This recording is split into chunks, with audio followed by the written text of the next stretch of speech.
Hoy abrimos una nueva sección del canal, la cual será llamada como Revisando Películas, donde revisaremos tanto buenas como malas películas, para así dar un espacio a películas más desconocidas y más conocidas, analizar obras y ponerlas en su contexto, y obviamente pasar un buen rato como el aficionado que soy.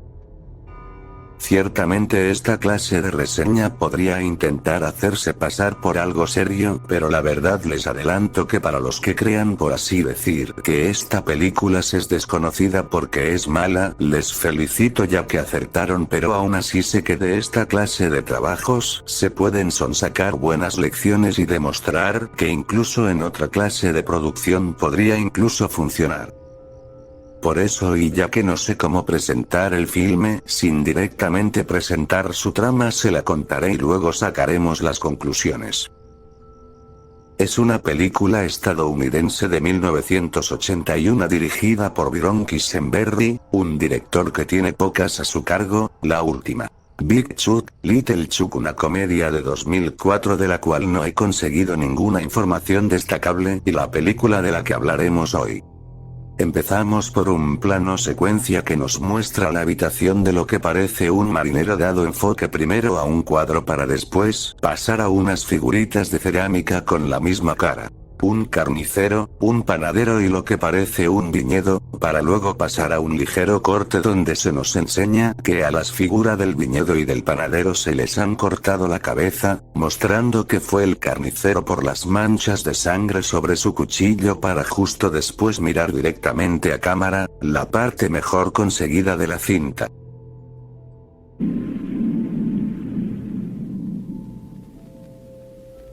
Tras esto empezamos de verdad con la película con una música alegre. Un grupo de amigos se proponen cruzar el río haciendo rafting mientras salen los créditos, durando casi 3 minutos sin que no pase nada interesante. Tras la travesía deciden parar en una vieja ciudad minera del viejo oeste, donde se nos presentarán a nuestros personajes como dos amigos constructores y un tipo amargado con su familia, cuál es el de mientras más destaca, dos tipos con sombreros extraños que son los Díaz, Lu el de la gorra que será una especie de recurso cómico, y los demás sinceramente no los voy a nombrar ya que además de ser muchos no tienen nada destacable o directamente no se les da una presentación.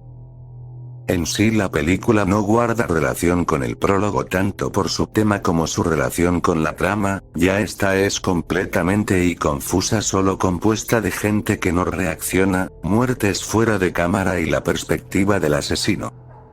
Destacándose dos partes que rompen el bucle de filmación de los actores sin hacer nada relevante, que serían la aparición de dos motoristas que aparecen en ese lugar abandonado. O la que yo considero, a pesar de no ser gran cosa, la aparición de un vaquero interpretado tristemente por Woodrow Wilson. Woody Strode fue un pentatleta, jugador de fútbol americano y actor, muy conocido por sus intervenciones en Espartaco y Sargento Rutledge, pero en horas bajas de su carrera, lo cual la verdad es una lástima ya que es seguramente el mejor actor de la película, además de dar el ambiente que se perdió tras el prólogo. Otro punto para su aparición es el intento de contextualizar la trama referente al asesino, contando que antes era marinero, dándonos a entender que el capitán es el culpable. El problema es que tras esto desaparece al igual que el ambiente de misterio. La continuación de la trama sigue ese patrón de irregularidad anteriormente visto, añadiendo un poco más de velocidad para entender que se acerca el final. El final se desarrolla de manera igual de confusa, donde el vaquero dispara al asesino matándolo pero sin desvelarnos su identidad, dando por acabada la película al aparecer una pareja de ancianos, para directamente cortar a la secuencia del prólogo, pero esta vez con todas las cabezas cortadas, y por último mostrando un cuadro del supuesto capitán de barco acompañado del año 1880, creándonos más dudas.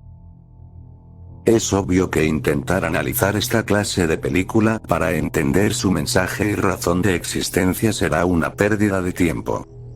Aún así intentaré ver sus líneas generales. Al ver esta película uno no puede parar de pensar el Viernes 13, debido al lugar donde se desarrolla que son muy similares, pero en vez de un campamento sea un pueblo minero abandonado, además de haber sido sacado un año después de la primera película de Viernes 13 y haber sido distribuida por el mercado español con el nombre de Sábado 14. Lo último no sé si se trata de algo intencional o de los que la distribuyeron, debido también a una cierta similitud con las portadas de los dos respectivos films.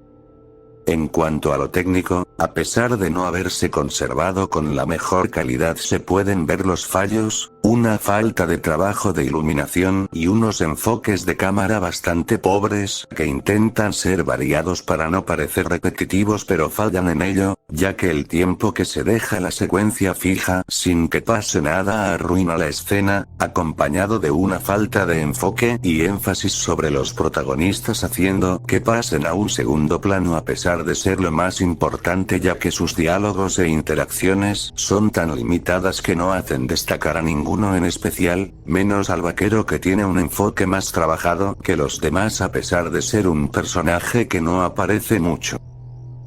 La edición no es mejor ya que a veces la sucesión de escenas quedan a veces discontinuas, pareciendo más bien una secuencia continua que no hace ninguna elipsis y cuando las hace son tan directas que hacen que la continuidad en referente a ciertos aspectos queden de un modo bastante extraño. La música a pesar de ser compuesta por un futuro compositor conocido, no es destacable menos la del principio con esa tonalidad antigua, pareciendo una caja de música tranquila. En cuanto a los personajes y su importancia, este sigue un poco todo lo impuesto por Viernes 13, su muerte por encima del desarrollo, pero de forma tan extensa que hacen que sus presentaciones queden en la nada ya que mientras pasa todo, parecen cada vez se conocen menos y no saber por qué están reunidos ni por qué pararon en un viejo pueblo minero. El mensaje de la amenaza constante es roto ya que muchas veces no sabemos la localización de ciertos personajes, que los asesinatos no parecen repercutir tan fuertemente o que no se entienda lo que está pasando, pero se ve el intento de crear una mínima tensión. En sí la película es desde un punto de vista general según las pocas críticas que pude encontrar y la mía, es incomprensible, con personajes que parecen no tener sentido común típico de las películas de este género y aburrida. Sinceramente he intentado buscar maneras de defender esta película ya que noto que la localización parecía interesante y que la aparición del vaquero y el prólogo se veían de una calidad aceptable, pero tras intentar analizar esto, he caído siempre en la conclusión de gente que reseña estas películas, que se trata de una película de explotación sin importancia, a pesar de que quiera darle algo más profundo no llegó a ninguna. Así que en el término de análisis abstracto no puedo aportar nada si hay algo que aportar a pesar de que me gustaría por lo rudimentario que se ve el film. En sí a la película no hay que añadirle más de ya dicho, solo de que seguramente siempre quedará bastante desconocida y calificada por pocos como una de las peores del género.